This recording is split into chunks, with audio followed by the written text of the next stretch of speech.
하나님께서 찬양을 통해서 홀로 영광 받으신 줄 믿습니다. 오늘 말씀 보면 육체의 소욕과 성령의 소욕이 대조적으로 나옵니다. 육체의 소욕은 죄성에서 나오는 사람의 그 성품과 기질이죠. 예수 믿은 이후에 속히 버려야 할 것들입니다. 이것을 성경은 땅의 것이다, 옛 성품이다, 헌옷으로 또 다르게 비유를 합니다. 반면에 성령의 소욕은 성도가 속히 열매 맺어야 하는 주님의 성품입니다. 예수 믿고 이렇게 된 성도가 개발하고 힘써야 할 성품과 기질인 것이죠.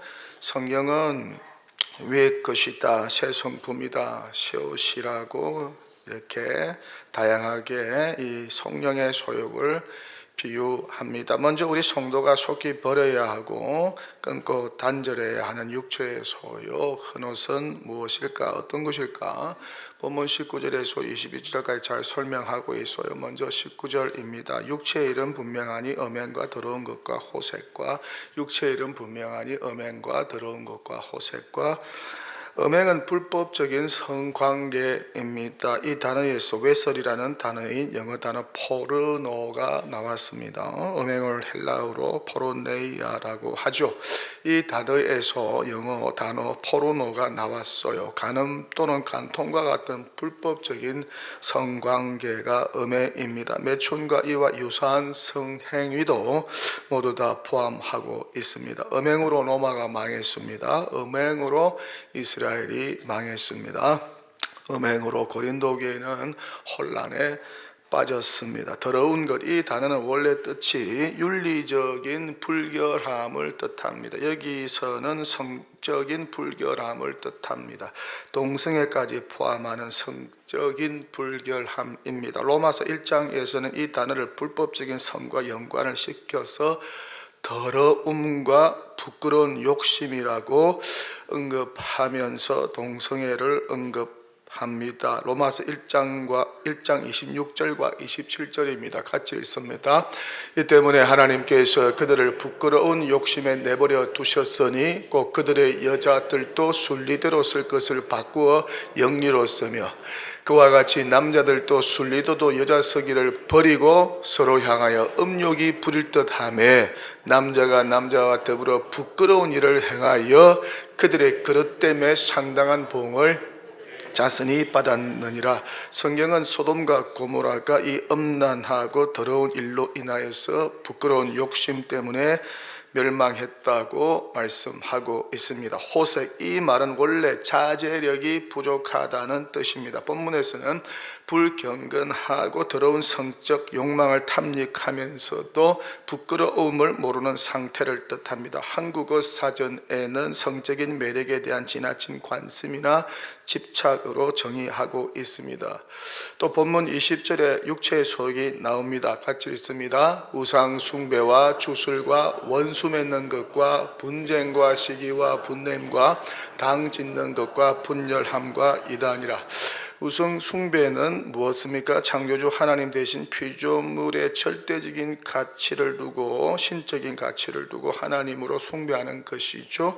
술수는 무엇입니까? 마술사의 마술적 행위를 뜻하는 것입니다. 이것은 악의 권능을 빌리거나 악의 세력과 결탁하여서 행하는 기만이나 속임수입니다. 마술을 통한 속임수는 당시 로마 제국 내의 도시와 국가들에서 보편화되었습니다. 사도 바울과 일행이 이 마술사들 때문에 복음 전하다가 얼마나 큰 어려움에 봉착했는지 여러분은 사도행전을 읽으면서 다 알고 계실 것입니다. 원수 맺는 것은 상대방에 대한 적개심이나 개인적인 정오심입니다. 분쟁은 다툼이죠. 언쟁이나 다투기를 좋아하는 기질입니다. 그런 사람들이 있죠.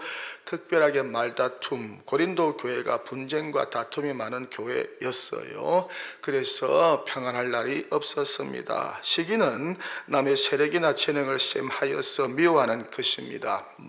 미움에 대하여 지나친 열심이 바로 시기심인 것이죠. 시기는 사람들을 큰 병이 들게 만든다고 성경은 경고합니다. 평온한 마음은 육신의 생명이나 시기는 뼈를 썩게 하느니라. 사람의 뼈가 썩으면 어떻게 되겠습니까? 영어 번역본에서는 이 뼈를 썩게 한다는 구절을 암병으로 번역하고 있습니다. 캔서라고 번역하고 있어요. 또 시기는 혼란과 악한 일의 근원이라고 성경은 말씀합니다. 시기와 다툼이 있는 곳에는 혼란과 모든 악한 일이 있음이라. 분내는 무엇입니까? 화내는 것이죠.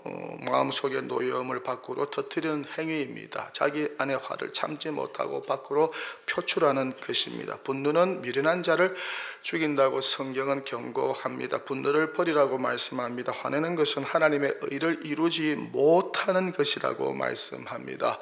분노 조절 장애자들 요즘 많죠. 분노 조절 장애를 현대의학에서는 정신질환으로 규정하고 있습니다. 자기 안에 화를 다스리지 못해서 일어나는 참소와 비극이 얼마나 많습니까? 성내지 않는 것이 사랑이라고 성경은 말씀하고 있죠. 사랑은 성내지 아니하며. 당짓는 것 무엇입니까? 본문에서 이 말은 자기 이익을 위해서 부당한 방법을 사용하고 모략이나 음모 등을 꾸미기 위해서 세를 규합하는 것을 뜻합니다. 자기 사람들을 끌어모으는 것을 뜻합니다. 교회 안에 이런 사당이 많으면 절대 교회가 부흥발전 성장할 수가 없습니다. 교회가 행복할 수가 없습니다. 교회를 혼란스럽게 만드는 이들이 이런 당을 짓습니다. 사탄 마귀가 가장 좋아하는 방법입니다. 초대 고린도 교회가 그랬습니다. 4개의 파당이 있었습니다. 이것 역시 육체의 소욕인 것입니다. 이단, 원래 이 단의 뜻은 종교적으로나 철학적으로 특별한 견해나 사고방식을 가진 자나 그 내용을 뜻하는 말이었습니다. 그런데 본문에서는 복음을 회방하고 예수 그리스도의 십자가를 부인하는 사악한 자들과 그 집단을 뜻합니다. 요즘에도 이런 이단들이 참 많죠. 이단을 잘 분별하고 배격해야 됩니다. 동대문 제기동 청량리 주변에도 이단이 참 많습니다. 또 21절입니다. 21절에서는 육체의 소욕 3가지를 더 첨가하고 있습니다. 같이 읽죠. 투기와 술취함과 방탕함과 또 그와 같은 것들이라 전에 너희에게 경계한 것 같이 경계하노니 이런 일을 하는 자들은 하나님의 나라를 유업으로 받지 못할 것이요. 투기는 무엇입니까? 시기하고 유사한 단어죠. 남의 것을 탐내는 것입니다. 이뿐만 아니라 오히려 그것을 탈취하려고 하는 악한 행위입니다. 투기꾼이라고 하죠. 남의 것을 불법으로 탈취하고 빼앗는 것을 전문으로 하는 거짓말쟁이 사기꾼입니다. 이런 투기꾼들이 교회 안에 있으면 어떻게 되겠어요? 교회 재산을 다 팔아먹겠죠. 성도들 재산과 돈도 다 빼앗아 가겠죠. 술 취함, 이것은 지나친 음주입니다. 곤드레 만드레 될 때까지 술을 퍼마시는 것입니다. 술 취해서 사고 치고 운전으로 사고 내고 술 취해서 패가 망신한 이들이 얼마나 많습니까? 운전으로 인생 망친 유명인도 많습니다. 지금도 감옥에 갇혀 있는 사람들도 있죠.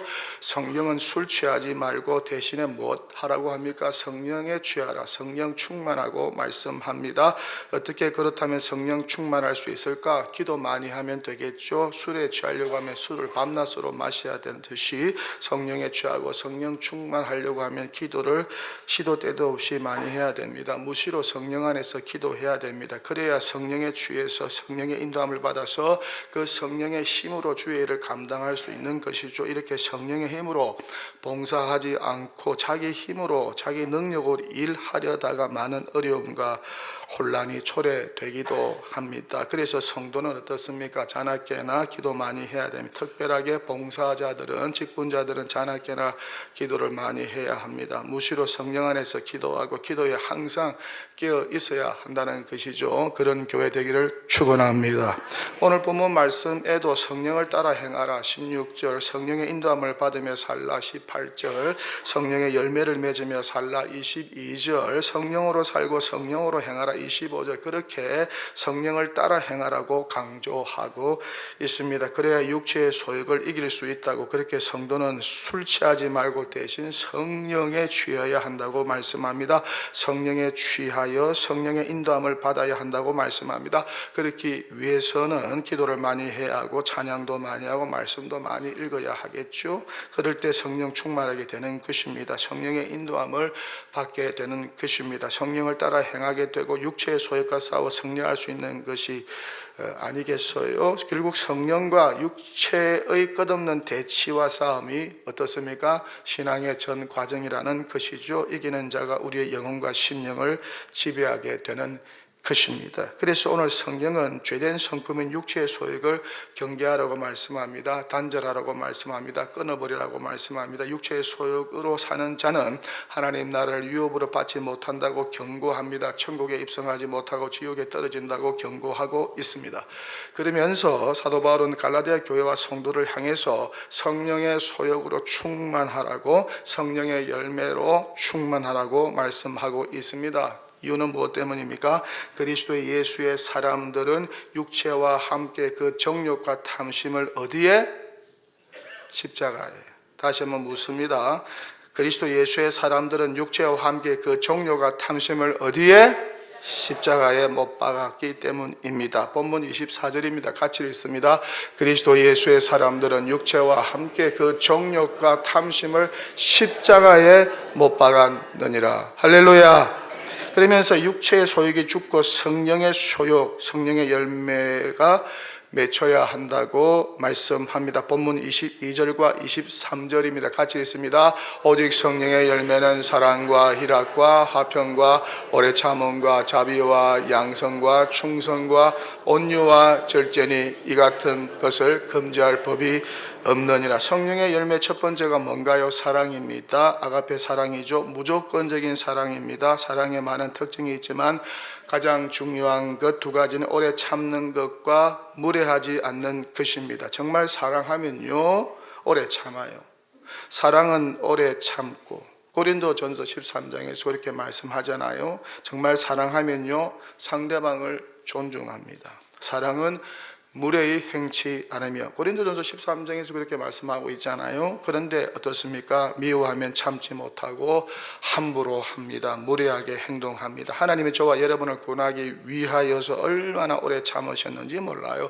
지금도 참고 계시죠. 우리가 범죄하여도 회개할 때까지 참고 계십니다. 깨달을 때까지 참아주십니다. 이렇게 오래 참는 것이 사랑이요 무례하지 않는 것이 바로 사랑이라는 것입니다. 하나님의 속성이요 성품이라는 것입니다. 이 오래 참는 사랑이 있으면 어떻습니까? 모든 것을 극복할 수 있어요. 이런 사랑으로 본이 된 교회가 데살로니가 교회였다는 것이죠. 두 번째 희락입니다. 희락은 기쁜 것입니다. 특별히 구원받은 자의 거룩한 기쁨입니다. 한마디로 말하면 구원의 감격과 기쁨인 것입니다. 어떻게 여전히 이 구원의 기쁨과 감격을 우리가 유지할 수 있을까? 그것이 우리의 관건 아니겠습니까? 여러분 결혼해 보세요. 사랑이 금방 식습니다. 식는데 이 사랑을 계속해서 유지하는 것입니다. 끝까지 유지하는 것, 그것이 부부 생활의 관건이라는 것입니다. 마찬가지입니다. 예수님과의 첫사랑을 가졌어요. 뜨거웠습니다. 감격이 있습니다. 그런데 이 감격과 기쁨을 계속해서 유지해 나가야 한다는 것이 성도의 관건이라는 것입니다. 그래서 어떻습니까? 더욱 경건 생활에 힘을 써야 하고 은혜를 사모해야 되는 것입니다. 늘 은혜를 사모하는 교회 되기를 축원합니다.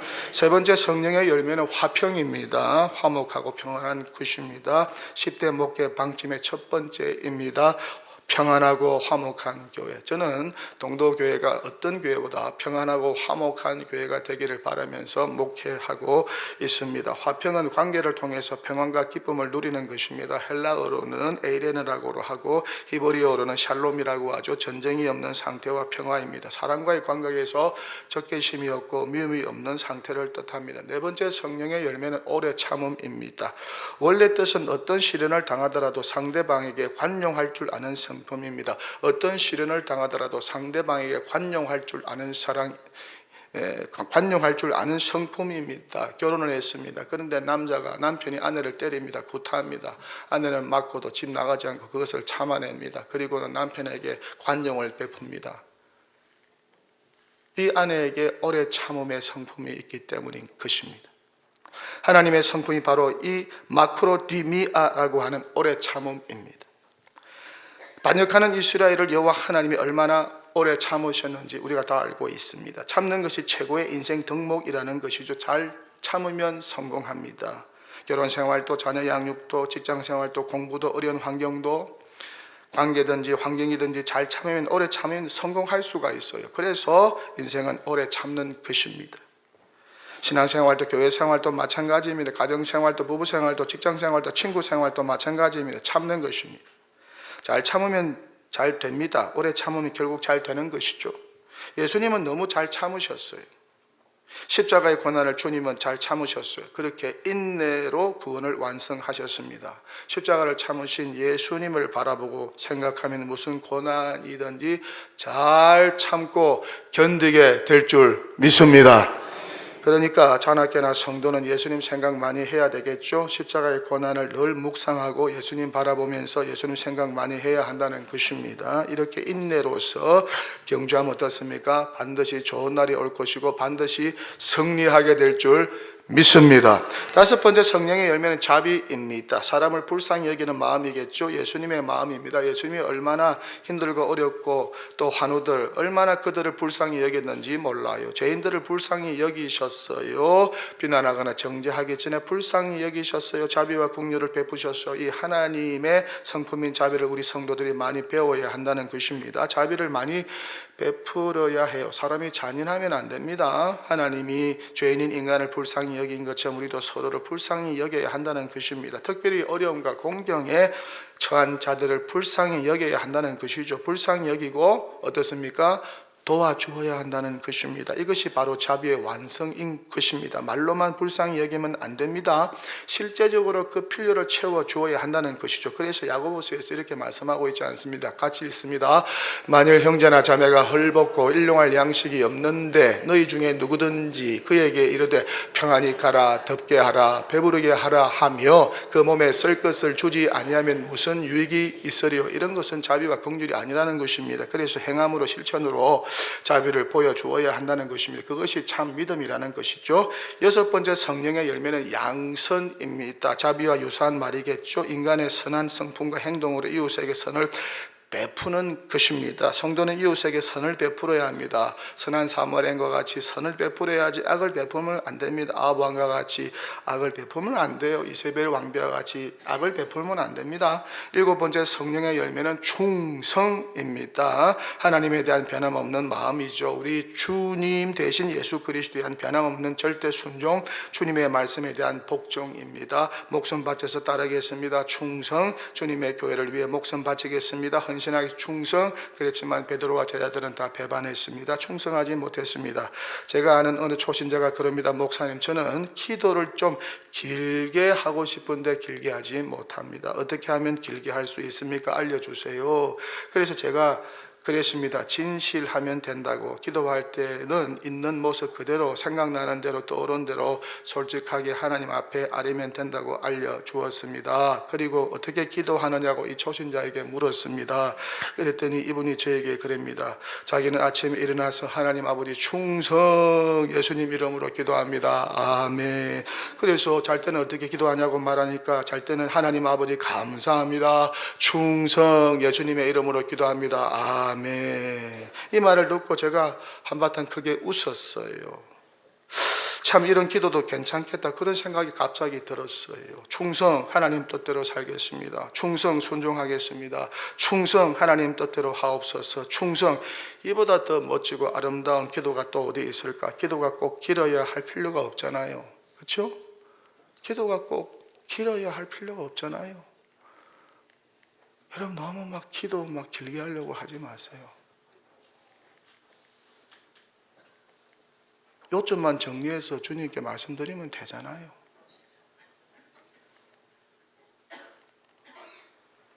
바리새인들이 길게 기도했죠. 중언부언하면서. 왜요? 기도를 길게 해야 응답됐다는 잘못된 생각과 관념을 가지고 있었기 때문에, 그 당시에 이방 종교의 영향을 받고 있었기 때문에. 그래서 예수님이 저희들에게 뭐라고 말씀하셨습니까? 그렇게 기도하지 말라. 중언부언 기도하지 말라. 길게 기도하지 말라. 진실되게 기도하라. 그러면서 주님의 기도를 가르쳐 주셨어요. 주님의 기도는 1분 안에 끝납니다. 1분 안에 끝나요.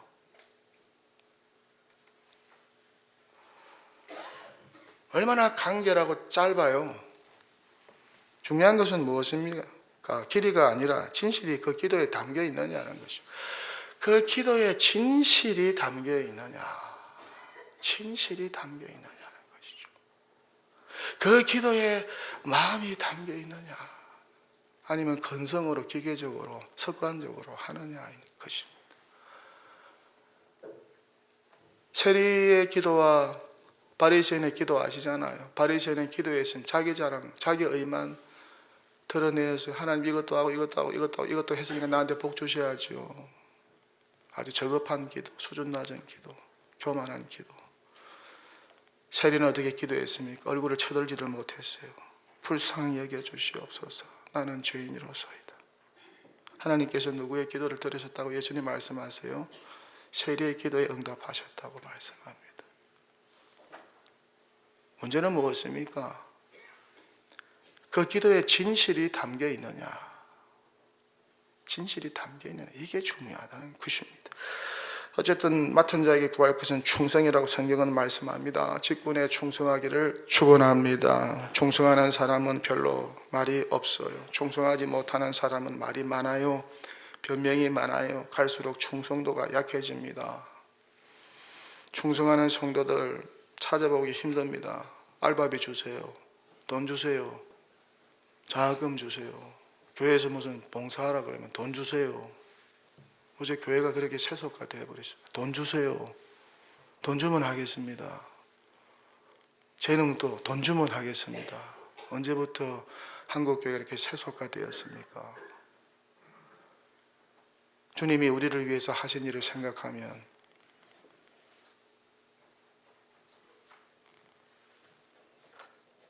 갈수록 충성도가 약해집니다.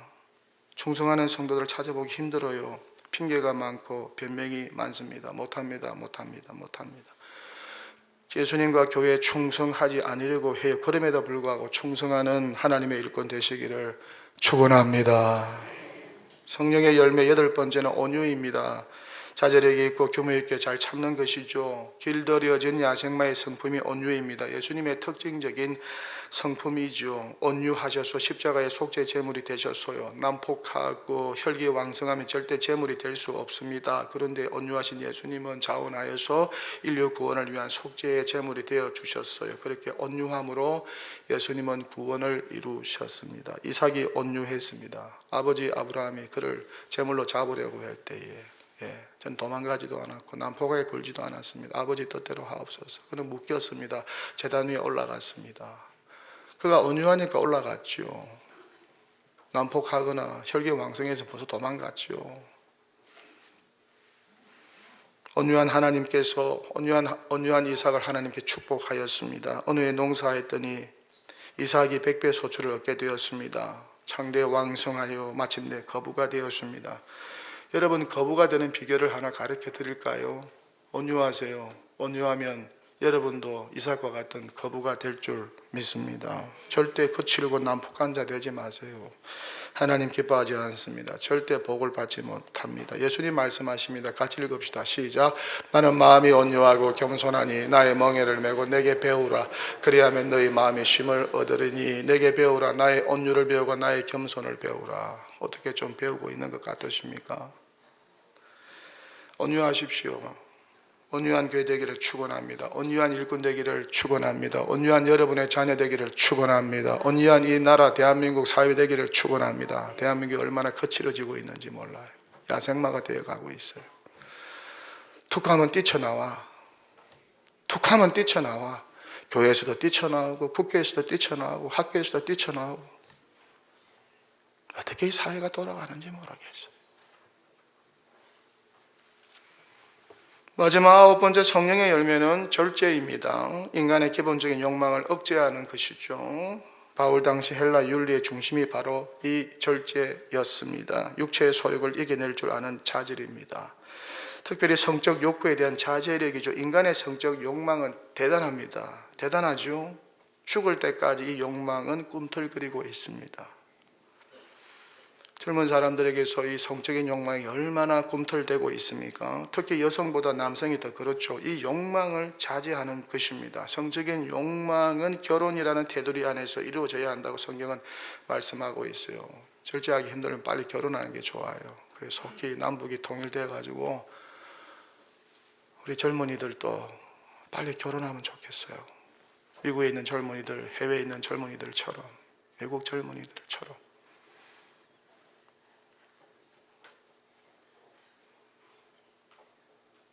이에서 벗어나면 혼란에 빠집니다. 우리 시대의 문제는 바로 이것이죠.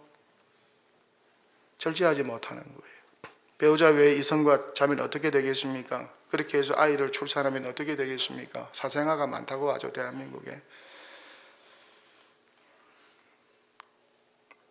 출산도 결혼 안에서 출산을 해야죠. 연애 따로, 결혼 따로, 출산 따로가 되면 우리 사회가 어떻게 되겠습니까? 우리 가정이 어떻게 되겠습니까? 그 자녀들의 인생은 어떻게 되겠습니까? 사랑만 하고 책임을 안 지려고 하죠.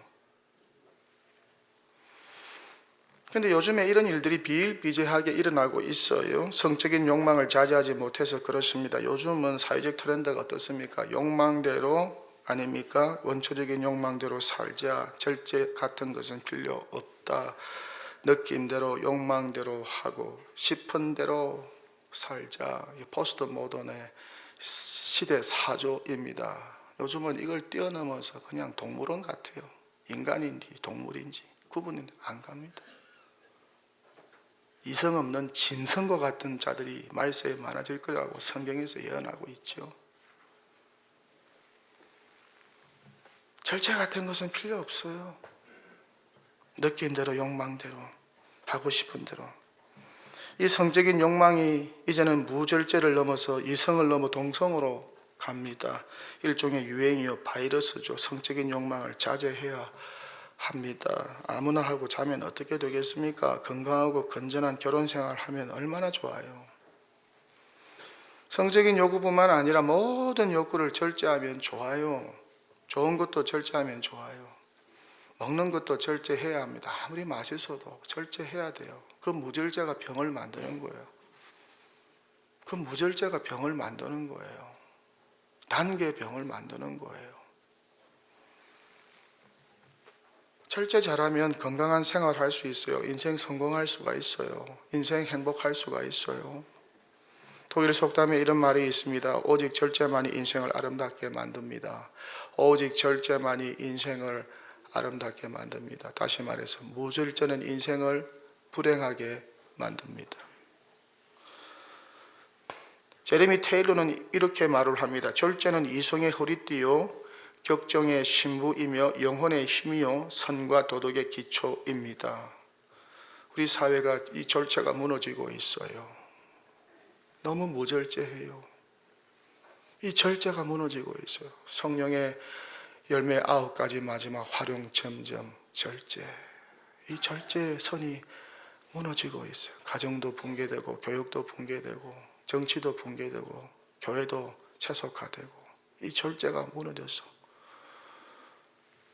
말을 절제하지 못해, 행동을 절제하지 못해, 보는 것을 절제하지 못해, 듣는 것을 절제하지 못해, 가는 곳을 절제하지 못해, 쾌락을 절제하지 못해, 먹는 것도 절제하지 못해, 관계도 카톡도 절제하지 못해, 스마트폰도 절제하지 못해, 보는 것도 절제하지 못해.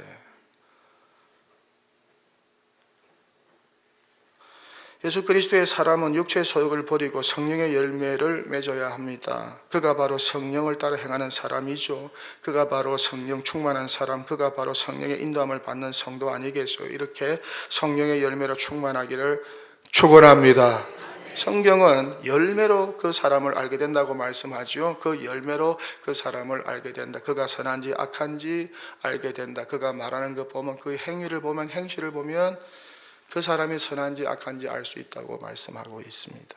육체의 소욕을 열매로 맺은 사람은 어떤 사람일까요? 악한 사람, 못된 사람, 불행한 사람, 예수 믿고도 변화되지 않는 사람, 어린아이와 같은 사람, 자라지 않는 신앙인, 병든 신앙인, 광야에서 계속 뺑뺑이 돌고 있는 불행한 신앙인.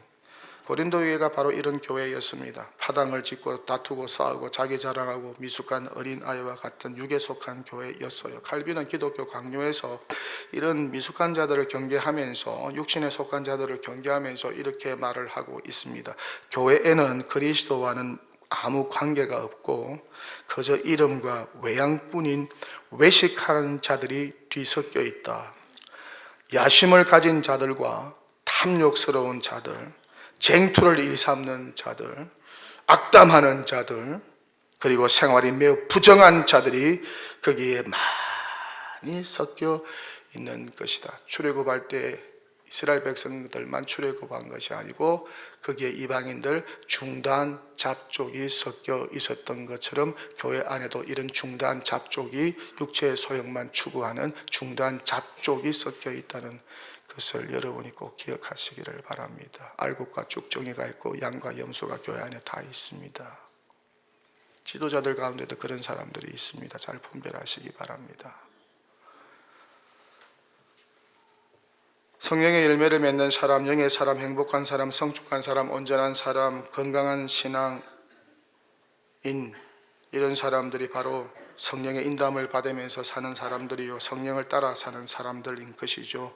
데살로니가 교회가 그랬고 골로새 교회가 그랬습니다. 성숙하고 본이 되고 영에 속한 교회였어요. 이런 교회 되기를 축원합니다. 설교를 마칩니다. 데살로니가 교회와 골로새 교회 같은 영에 속한 교회, 성숙한 교회가 되면 얼마나 좋을까? 성령의 열매로 충만한 예수의 사람 되면 얼마나 좋을까? 이런 행복이 우리 안에 가득 차면 얼마나 좋을까? 헛된 영광을 구하여 서로 노예케 하거나 서로 투기하지 않는 그런 교회가 되면 얼마나 좋을까?